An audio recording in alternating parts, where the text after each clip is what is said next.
Hey, what's up guys? This is Brian at Brian's Tech Therapy. Today is a tech therapy video. For those of you that have been with me for many years, this is a Best Buy walkthrough, 4K, 8K. I basically started the channel doing these about 5 years ago, where it was the only place I could bring you any kind of access to new panels that I didn't own. And basically it was the first place to be able to go to show you the latest or the newest Samsung, Sony, LG, Hisense, TCL, Vizio, soundbars, receivers, and even physical media. Obviously, many things have changed over the last 3 or 4 years, but these videos, again, were the only way I'd be able to give you context when I would talk about what I thought about the new panels, new TVs, new anything. I'd at least have that as a place for me to go and film. Obviously now I have much more access. We just finished the Value Electronics TV shootout, and why I bring this video up is not a single contender in this shootout was available in store. Actually, just one, the QN900B or Q900B is there. But other than that, none of the other contenders in the 4K lineup or 8K lineup are even there to see. I find that sad. Now, being a tech therapy video, and a big joke for all of us that are in this community is we call them stalker videos, as I'm always in there. I'm a rather big guy. I'm a tall guy. I would sneak in these places and try to sneak around and take pictures or take video. That's become more difficult as time has gone on. People are much more sensitive to us filming in public, whether it's the shoppers there or the store itself. I am allowed to shoot in this store as this is my home location. And before we get further into the video, I am not interested at all in Best Buy saying Best Buy sucks or putting down their employees or their knowledge. The fact of the matter is things have changed a lot in the last couple years. Obviously, for me doing these videos, they were context initially to show you the panels I didn't have access to. Then during our shutdown, it was a way for me to show you what was happening in retail. And then in many times it was a price drop top video, but they grew to importance during our lockdowns as our area was one of the first areas open, Connecticut, to be able to show you what you were missing in other countries and within the US. And now, for me, it's more of turned into a fulfillment center, which has catered to the things that we don't love. Things like physical media, movies, video games, empty shelves. Physical media has gone in the form of 4K Blu-rays is down to just a few racks, and even those paper displays that they put out. Many empty shelves in regards to Blu-ray players or 4K Blu-ray players. I'll show you that. Yet many more rows dedicated to phone accessories. I mean, row upon row of phone covers and stickers and stands and things like that. And a lot of the Bass Pro Shop feel. You have coolers, you have obviously the rest of their ovens, you know, and refrigerators, but more of these tchotchke, Spencer, gifts type things, some random action figures. So for me, what it ends up looking more like is what Walmart and Target became. Walmart at one time was a place to find a few OLEDs and a few higher end Samsungs. Now you can find all this online. This entire video is meant to show you what the in-store experience is like. If we talk about what's online, Costco has many high-end panels online, so does Target, so does Walmart, Sam's Club, BJ's, etc. The reason I do this video is the importance of you guys being able to go into a location physically. Quickly back to the staff. I don't want to criticize them. Many of you have worked at Best Buy in the past. If you are of that, please say hello in the comments, or if you're a current employee of Best Buy. I've never been in there to put them down. They're passionate. They want to be there. Problem is, in many cases, their hours are cut. All of their hours and even what's in the store is controlled. I believe in Minneapolis, that covers everything. Some stores get this, some stores get that. If you're also watching this, let me know what's in your local Best Buy. In my couple local Best Buys, there is an anemic amount of product. And to show you that, that whenever I go in, I try to buy 2, 3 movies or anything, even a microphone, and I find it very difficult to find anything to buy. What is the importance of this video though? As an influencer, as a YouTuber, whatever the heck we're called, we are there as just part of the process to help you choose what to buy. Typically, we're mixed in there towards the end. You're about to buy, you've done your reading, you've done your professional reviews, then you see some YouTubers, you'll see people with larger channels, some with smaller channels, then you'll have that YouTube group that owns the actual panel. And this is a video we'll be doing, another tech therapy video coming up on influencers and who do you trust and are we really good for the industry? Well, I think we're important for the industry because right now I fully believe the retailers are relying, not the retailers, I should say the manufacturers are relying on us to show you what's out there. And the reason I say that, as the professional reviewers, the guys that you watch, the larger channels, are not getting review samples. We saw that last year and we saw it this year, where many of us had panels at launch or even before, where the professional reviewers are getting these panels now as we speak. We consider the TV season nearly over. Why is that important for you? Well, even though in store we can say that the settings are in retail mode, you're not going to get your hands on the remote, you're not going to be able to really see much for yourself. I still think it's so important to walk into a location and see the body of the display, to see what it looks like to some degree, even if it's just demo footage. What you see on YouTube, whether it's our cameras or editing or compression.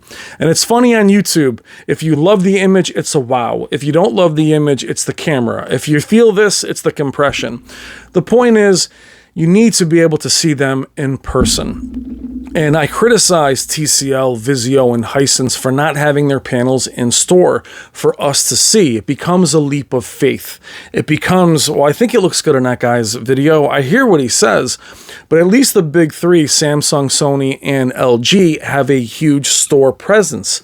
Not so much this year, and I think it's a bad thing.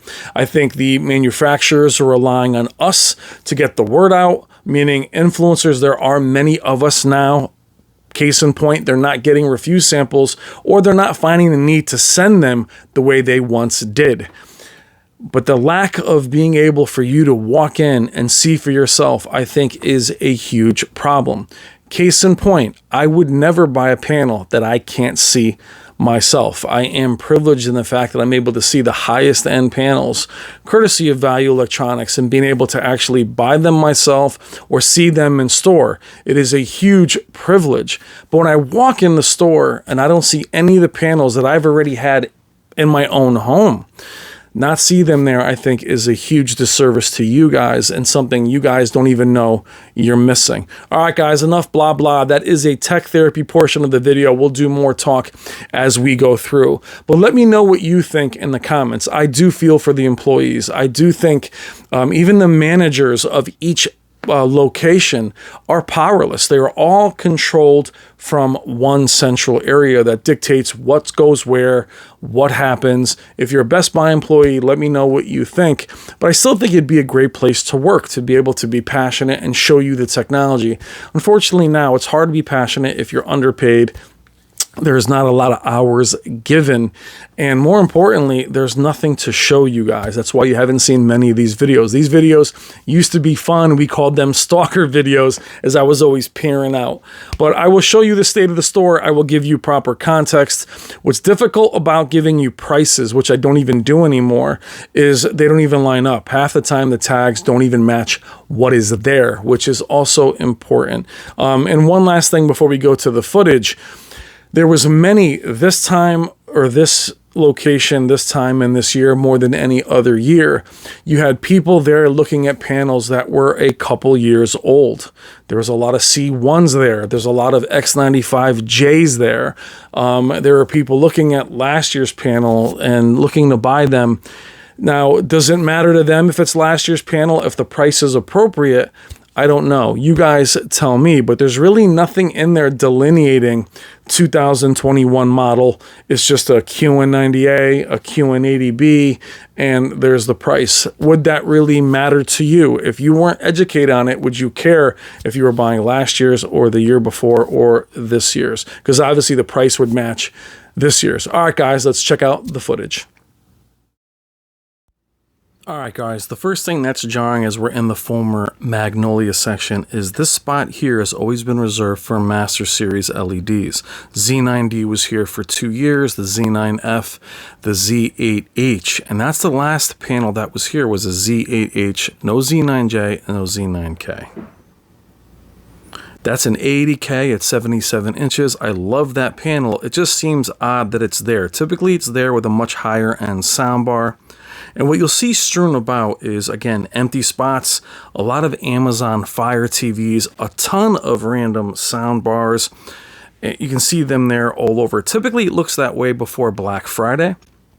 And in this area, typically you'll see a Sony 950H, X95, X95K, and the typical X90K or X90J is above it. Here you have an A90J. For the longest period of time until a few weeks ago, there was still an A8H here. Now, again, I'm not criticizing the store. They have no say in the matter and what goes where, but it's just is what it is. Now, here's move over to Samsung. This is where you spot your first, other than the 80K, the QN900 or Q900B, which actually is very impressive. And then up top, you'll have the 85B. This is the first time I saw a QN85A was here. They have an 85B here. Excellent panel, by the way. But then right to its right is last year's 800A. Now, what's good about this is you have the option to purchase last year's models. That's what we always recommend. However, there is a confusion. Why would that still be in the Magnolia section? So there are the new panels. Here is an older one to the right. So the average consumer will just see that as price. And here you have the A9S Master Series OLED. I did a review on that a couple of years ago. That is the open box price. Hard to recommend this panel now as the A90K is out with HDMI 2.1, but excellent panel. Think of it as a baby A9G. But it's interesting for them to have so many of them here. Samsung the frame, which has become very popular. But seeing that there as, you know, that there as a panel on a stand is bizarre. Typically when you see the frames, they have them on the wall, which is the way you would hang them as we look at the one Connect box. And there's one on the wall there. But you can see that we have about 5 empty spots as we move over to the receiver section, and I was told that there would be no new receivers there. There's an A90J sitting there. There is also a screen bright panel. That's new. But as far as new receivers, you're seeing some of the spots are being held by empty boxes. But I don't believe there was any HDMI 2.1 receivers there. This is actually a G1, which I prefer the design of the G1 better than the G2, but no G2 anywhere in sight. Now, throughout this video, guys, your Best Buy may have more than this one, but here what I'm talking about with the Vizios in the front, sound bars, that's in front of a QN900B. Now, though it says it's a 900A, it's actually the 900B.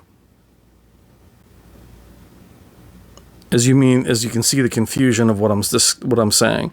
But look what's in front of it. Vizio, Amazon Fire TVs. Here I am just double checking the body. Don't like the build quality of that panel, by the way. I don't love the flimsy back to it. Now, as we move back over, we're back in the receiver room. This is actually a screen bright. These go, you know, they can reflect sun. They're outside. Just something I thought I'd show you. It's one of the newer panels that they actually have there. Backlight doesn't look great, but they're very well built and designed again for, I guess, outdoor use. This isn't the one where you can actually spray water on it. But these rooms being in here reminds me back to the days at Sounds Incredible. And here is the A9S at brand new. Reminds me of those days at Circuit City, sitting in those listening rooms with the employees in suits playing demos for you. I miss those days. But it looks a lot like a bargain store if you look at the way things are strewn about. As we look over at the TCL kiosk, I believe the TVs in front of it don't match what's actually there on the wall. Like you might have a 6 series sitting there and then a 5 series for sale. Now over here in the Samsung section, which is typically right on point, we have a lot of the old signs from last year and some old panels from last year. Now this is typically where they're on point with their stuff. Typically in the center you'll see the highest end and then your 6, 7, and 8, 9 series. Here they're all mixed up. You have some old panels with some new ones. And then obviously mixing the soundbar name with the TV is confusing. As we look here, that's an LG C1 and an LG C2. C1 is on the bottom, C2 is on the top. They used to have the B series or the A series here, but here you are with an older panel. And then here I believe, I'll show you this, you're looking at the QNED. They do want to, LG has specified it's QNED. Can barely show you that. And an empty nano cell. Now I'm moving around like this as even though I do have permission to shoot, I'm still trying to just sneak in here.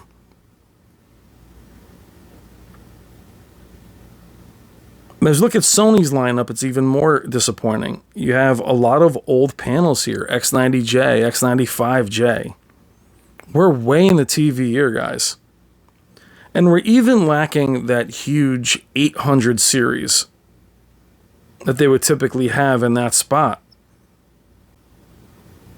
I believe that's an A80J, and that's where you normally have your massive, cheaper version.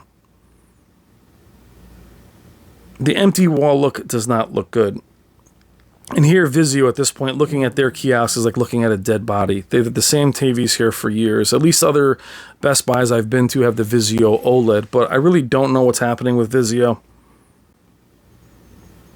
And TCL and Hisense have no presence in the store other than that kiosk you've seen, but nothing new.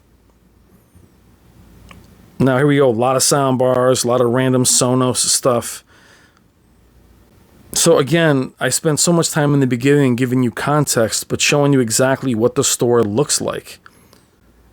How many soundbars can we look at? Then you have a lot of these bargain TVs. Fire Edition. Now the panels I showed you, that is as good as it got in this location. And then here is a QN90B in a box. Not there to be displayed, which is a shame. Here's a quick look at the Blu-rays. I don't mean this to be a depressing video, but now you know why I haven't done these. Empty shelves everywhere. What's interesting is the Blu-rays that are here are the ones you typically would stream. And then here you have projectors that are ages old and empty shelves. Like, look at that. That's where your Amazon Fire stuff would be. And then we have aisles and aisles of this crap. Accessories for phone. That's the stuff you want to buy online. And the things that we're missing in this video is the stuff you wish you could buy in person. Alright guys, I hope you enjoyed. Love you guys. Take care. Thank you for watching.